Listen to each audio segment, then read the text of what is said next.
Kalau antum melakukan pinjam meminjam di bank, lembaga keuangan, itu dosanya cuma satu. Dosa apa? Dosa riba. Tapi kalau antum kredit motor di leasing, dosanya ada 3. Kurang tegas? Oke. Kalau antum pinjam uang di lembaga keuangan, dosanya cuma 1, dosa riba. Tapi kalau antum kredit motor di leasing, dosanya ada 3. 1, dosa riba. 2, dosa goror.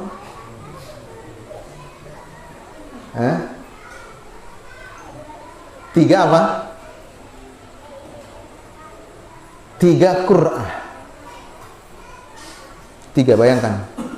Sebenarnya lebih takut kredit motor loh daripada pinjam uang di bank. Bukan berarti, oh kalau begitu Ustaz pinjam uang di bank aja deh. Bukan. Antum jangan terlalu tegang. Yang hari ini kredit motor, ya. Nah, ini. Yang hari ini kredit motor. Antum menanggung 3 dosa. Riba yang pertama saya bayar. Ribanya di mana? Ustaz, saya kan bayar tepat waktu, Ustaz. Ya enggak? Mohon maaf, saya mau minta 1 sampel saja. Yang kredit motor siapa? Nggak apa-apa, angkat tangan aja nggak apa-apa. Antum ya? Oke. Tinggal berapa bulan lagi? Masih banyak. Ya. Pernah nunggak? Jadi antum merasa selamat. Saya kan nggak pernah nunggak, Ustaz, nggak pernah kena denda. Berarti saya nggak kena riba, ya nggak? Tetapi antum sudah menyepakati bahwa ada riba di transaksi itu. Dan afwan, masih banyak kan sisanya? Antum jamin antum tidak akan pernah nunggak sampai selesai? Nah, tahu juga kan? Karena memang spekulasi. Makanya tadi saya katakan membayar sesuatu yang jelas dengan ketidakjelasan.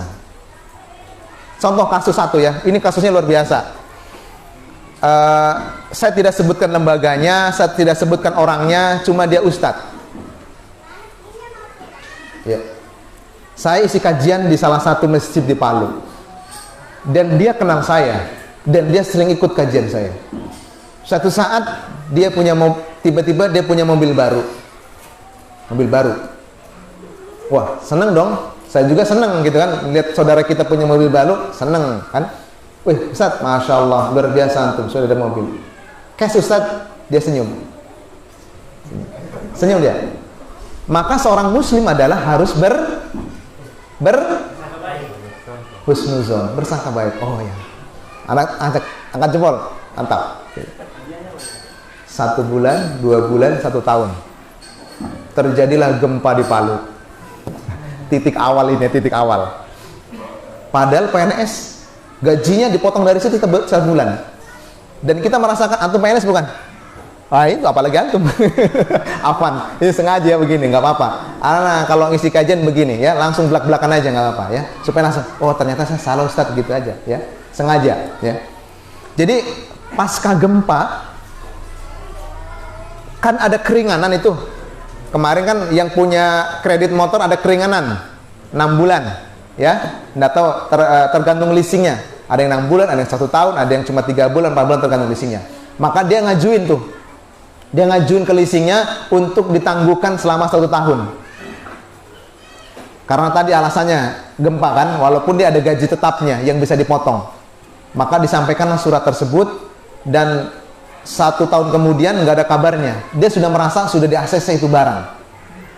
Tiba-tiba setelah 1 tahun kemudian ini tadi, wakohrir rijal, debt kolektor, ingat, bukan lagi kolektor ya. Kolektor itu siapa? Kolektor itu orang yang nagih-nagih dari perbankan atau leasing, itu kolektor. Dia kerjanya di tempat itu. Kalau debt kolektor pihak ketiga, taunya nyabut aja, taunya narik aja motor, taunya narik mobil, itu namanya debt kolektor. Orang ketiga dibayar dia. Maka kalau dia tidak dapat motor, nggak dapat uang dia. Makanya dia beringas, tarik aja motor di jalan. Kenapa? Karena kapan dia tidak tarik, dia nggak dapat uang. Beda dengan kolektor. Kolektor ada bulan, dia dibayar bulanan, karena dia kerja di leasing tersebut. Tapi kalau sudah debt kolektor yang turun, taunya apa? Cabut, tarik dia. Antum nggak dapat motornya, antum nggak dapat uang. Hati-hati dengan mereka seperti ini. Ya. Moga-moga nanti antum enggak lah. Semoga dipermudah sama Allah rezekinya antum supaya dilunasin. Belum bahas rezeki. Kalau kita bahas rezeki, antum jangan kira rezeki itu dari pekerjaan. Hari ini kan kita mengandalkan pekerjaan, bahwa rezeki itu dari pekerjaan. Sudah azan ini. Dikit lagi ya. Hari ini kan kita menganggapnya itu, tapi nanti kita di bab yang lain kita bahas tentang masalah rezeki, ya. Kenapa hari ini rezeki antum tertahan di langit? Ini rahasianya apa? Nanti kita bahas, ya. Kita kembali ke kisah tadi. Ini kisah beneran ya, kisah beneran. Debt collector datang ke tempat kerjanya, lagi bawa mobil dia. Pak, ada yang cari, siapa? Orang di sana, cari bapak. Oh iya, keluar. Langsung dia bilang, Pak, bapak atas nama ini? Iya. Pak, kita ke kantor dulu Pak, biar nanti saya yang bawa mobilnya. Kantor dia, bawa mobilnya sampai di kantor leasingnya. Kemudian, Pak, bapak ditunggu di atas, kuncinya saya pegang Pak, ya. Mobil parkir di sini saja. Oh iya, dia naik ke atas, ke lantai 2, ketemu pimpinannya, disampaikan, Pak, bapak nunggak selama 1 tahun. Kan saya sudah ini kan surat, tapi kan tidak di ACC Pak. Berapa kali tim kami datang ke rumahnya bapak nggak ada. Makanya kalau anda didatangi tim Pak, jangan menghilang. Karena dalam perbankan maupun leasing, kapan anda tidak mau ketemu dengan tadi itu, maka bagian dari mengiyakan untuk dilelang itu daerah agunan anda, untuk ditarik itu motor anda. Makanya sering kejadian, kemana bapak? Oh lagi pergi, padahal di rumah. Hanya takut ketemu dengan leasing karena belum bisa bayar. Dia tanya, jadi Pak, kalau saya mau bawa mobilnya, Bapak harus bayar dulu tunggakannya, ya, sekaligus dendanya. Berapa jumlahnya? Segini. Banyak, besar. Wah, dosa nggak bisa Pak. Bisa ngulur waktu nggak? Saya kasih waktu 3 hari. Oh iya, saya usahakan 3 hari saya carikan uang. Padahal PNS. Dan gajinya besar karena dia di instansi tertentu yang cukup besar gajinya. Ya. Pas turun ke bawah, antum tahu dia di ini sama yang supir tadi, Pak, ini barangnya bapak pakai plastik, kasih. Mana mobil? Mobil kami tahan Pak. Bayangkan, pulang cuma bawa kresek barangnya dia. Sampai sekarang mobilnya hangus. Apakah itu bisa terjadi kepada diri anda yang hari ini kredit motor, kredit mobil? Bisa. Ingat, antum bisa bayar sampai selesai, itu rencananya antum. Antum kredit mobil hari ini, antum kredit rumah hari ini, antum kredit motor hari ini, antum bisa bayar, itu rencananya antum. Kita tidak tahu rencananya Allah. Ya. Coba antum bayangkan ini, antum simpan baik-baik ini. Antum hari ini melanggar dosa itu karena rencananya antum. Antum tidak tahu rencananya Allah. Dan antum tidak tahu besok, lusa dan seterusnya tiba-tiba antum kena apa-apa. Kasihan istri yang antum tinggal harus menanggung beban hidup yang begitu luar biasa hari ini. Ini kesalahan siapa coba? Kesalahan siapa? Kalau saya hari ini tanya kepada antum, kenapa bisanya antum kredit motor? Ini Ustaz, saya butuh sekali Ustaz. Ini alasan yang tidak masuk akal. Saya katakan, itu terus terang aja. Hari ini kita keinginan kemudian kita rubah jadi kebutuhan. Kalau antum ingin punya motor, beli cash motor bekas.